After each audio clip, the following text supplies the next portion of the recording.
Halo semua, kembali lagi bersama aku Devi. Apa kabar kalian? Aku harap semuanya sehat-sehat aja dimanapun kalian berada. Nah, di video kali ini aku akan membahas nggak membahas sih. Lebih tepatnya aku akan memberikan sebuah cerita yang cukup santai-santai aja. Hampir sama kayak Halloween yang lalu, aku membawakan cerita creepypasta. Nah, kali ini aku menemukan sebuah cerita creepypasta yang cukup sangat bikin aku merinding. Dan aku nggak sabar untuk membawakannya ke kalian. Jadi aku akan membawakannya di video kali ini di hari Selasa malam kalian, biar kalian ya bisa cukup membuat mikir sama kayak aku ketika membaca cerita creepypasta ini. Nah, cerita creepypasta ini sebenarnya cukup simple karena cerita ini berisikan sebuah surat yang ditujukan untuk seseorang yang bernama Theodore. Nah, apa isi surat itu? Sebelum kita mulai, kalian jangan lupa untuk klik tombol subscribe-nya, nyalain lonceng notifikasinya biar kalian gak ketinggalan cerita-cerita aku selanjutnya. Nah, kita langsung aja mulai masuk ke ceritanya.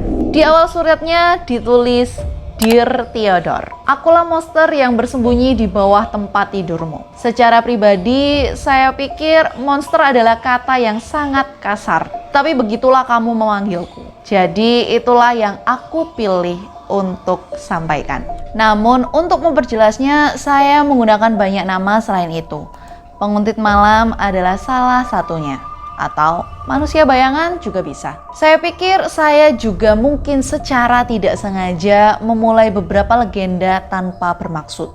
Apakah kamu percaya bahwa Bigfoot mungkin saja saya yang sedang berjalan-jalan di hutan? Sungguh, tergantung siapa yang melihatku. Setiap manusia biasa membayangkan sesuatu yang berbeda. Sejauh ini aku paling suka imajinasimu. Saat saya menulis ini, kamu berusia 6 tahun.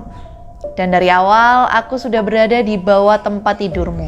Aku mengikutimu dari NICU atau Neonatal Intensive Care Unit. Dan aku mendengarkan tangisanmu sepanjang perjalanan pulang dari rumah sakit. Saya akui bahwa buayan itu lebih sulit untuk ditekan. Tetapi saya berhasil. Saya bersyukur kamu telah bertumbuh dan mempunyai tempat tidur anak laki-laki besar. Ini jauh lebih mudah bagi punggung saya. Seiring bertambahnya usia, kamu semakin sering meninggalkan rumah. Saya lupa bahwa anak-anak pergi ke sekolah begitu mudah sampai saya mendengarmu kembali. Dengan bersemangat kamu akan mengoceh kepada orang tuamu yang bodoh tentang hal-hal yang telah kamu pelajari. Mrs. Thompson terdengar baik dari apa yang kamu katakan. Aku menyetujuinya untuk saat ini. Namun sebenarnya siapapun dapat terdengar baik di ceritamu. Karena kamu cenderung melihat yang terbaik dari orang lain. Ini adalah kualitas yang memberi saya harapan. Dunia ini membutuhkan lebih banyak orang dengan optimisme tak terbatas seperti kamu. Dan kamu bisa mengutip monster malam besar yang menakutkan itu. Dan anehnya, kamu bahkan mencoba menemukan hal-hal baik dalam diri saya. Ketika bulan melemparkan campuran bayangan dan cahaya yang mengerikan ke kamarmu, dan ketakutan akan kehadiran saya membuatmu gemetar. Saya mendengarmu berbisik kepada saya. Saya takut, apakah kamu juga takut? Jelas bahwa kamu tidak tahu dengan siapa kamu berbicara. Bagimu, saya hanyalah makhluk tanpa nama, tanpa tujuan, atau mau kemana. Hanya kejahatan yang belum ditentukan. Kamu bahkan tampaknya tidak tahu apa yang dapat saya lakukan kepadamu. Jika kamu tertidur saat saya ada di siang hari, kamu pikir kamu aman dariku. Apakah kamu pikir bayangan menghilang begitu saja? Jika aku ingin menyakitimu, aku akan melakukannya. Kamu menggambar saya sekali ketika kamu berusia 6 tahun. Kertas kusut itu berakhir di bawah tempat tidur bersamaku.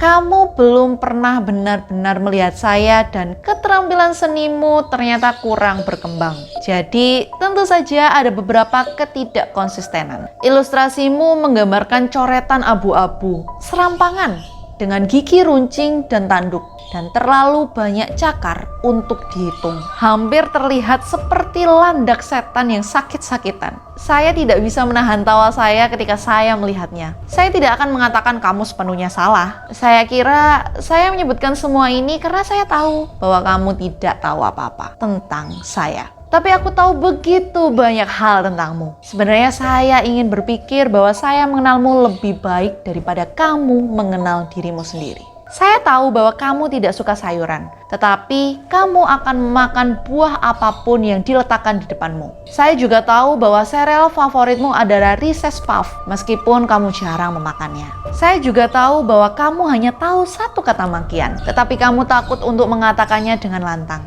Saya juga tahu bahwa kamu ingin menjadi petugas pemadam kebakaran, tetapi 2 bulan yang lalu kamu ingin menjadi pekerja konstruksi, dan ya, tentu saja kamu tidak akan menjadi keduanya. Saya tahu nama semua temanmu dan siapa yang akan mengkhianati kamu di masa depan. Saya tahu nama pacar pertama dan keduamu. Pacar pertama yang awalnya kamu pikir satu-satunya bagimu. Aku tahu kamu sangat mencintai orang tuamu, meskipun mereka menyakitimu. Saya juga tahu usia kapan kamu akan mati, dan saya juga tahu cara menghentikannya. Meskipun saya tahu banyak hal, saya tidak yakin kapan surat ini akan sampai kepadamu. Bahkan, saya tidak yakin kamu akan pernah membacanya. Saya harap saya dapat mengatakan bahwa saya yakin kamu akan mengerti mengapa saya akan melakukan apa yang sedang saya rencanakan saat ini.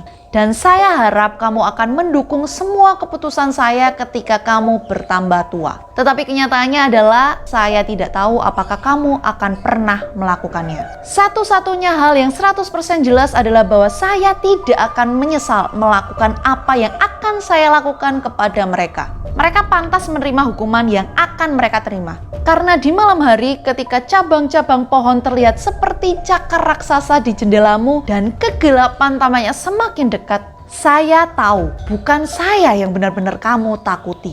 Jauh di lupuk hatimu, di tempat yang belum pernah dapat kamu akses oleh pikiranmu, sebenarnya kamu sangat takut kepada orang tuamu. Saya takut, apakah kamu juga takut? Kamu mengajukan pertanyaan itu bukan tentang suara saya, tetapi tentang mereka. Mereka berkelahi dan meludah seperti binatang buas. Badai pengabaian dan kemarahan yang tidak pernah berakhir. Kamu tidak tahu bagaimana mereka bertindak ketika kamu pergi. Kamu bertumbuh dalam keamanan sementara yang diberikan sekolah kepadamu. Kamu belum dapat menjumpai jumlah rasa sakit yang akan mereka berikan kepadamu ketika mereka menyadari bahwa kamu sudah terlalu tua untuk dimanja dan cukup dewasa untuk memperlakukanmu seperti mereka memperlakukan satu sama lain. Kamu akan sangat baik tanpa mereka. Jauh lebih baik. Saya jamin. Mungkin ini akan menyakitkan untuk sementara waktu. Tetapi kamu masih sangat muda. Rasa sakit akan memudar dan kemudian kamu akan bebas. Bebas dari kekacauan dan penghancuran diri serta pelecehan mereka. Kamu akan dapat menjalani kehidupan yang kamu inginkan tanpa ada yang menahanmu. Suatu hari, jika kamu membaca ini, kamu akan mengerti mengapa saya mengambilnya darimu. Dan saya harap kamu akan berterima kasih kepada saya. Saya berharap mimpi buruk darah orang tuamu perlahan akan memudar menjadi dengungan latar belakang. Digantikan oleh optimisme tanpa akhir yang saya tahu akan kamu pegang dengan begitu dekat. Dan ketika hari itu tiba, saya harap kamu menyadari bahwa saya peduli kepadamu lebih dari yang pernah mereka lakukan. Selamanya milikmu. Monster masih di bawah tempat tidurmu.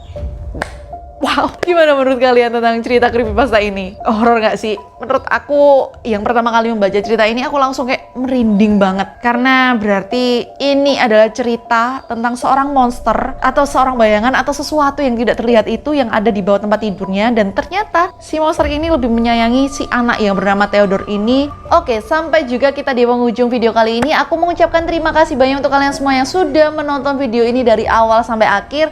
Dan kalau kalian suka video ini, jangan lupa klik like-nya, share ke teman-teman kalian, dan juga jangan lupa klik tombol subscribe-nya dan juga nyalain lonceng notifikasinya biar kalian gak ketinggalan updatean-updatean seru aku lainnya. Dan kalian bisa komen di bawah untuk ide-ide atau mungkin kritik dan saran untuk aku. Dan kalian juga jangan lupa follow aku di Instagram di @deviamari13. Sampai ketemu di video selanjutnya. Bye. Nah.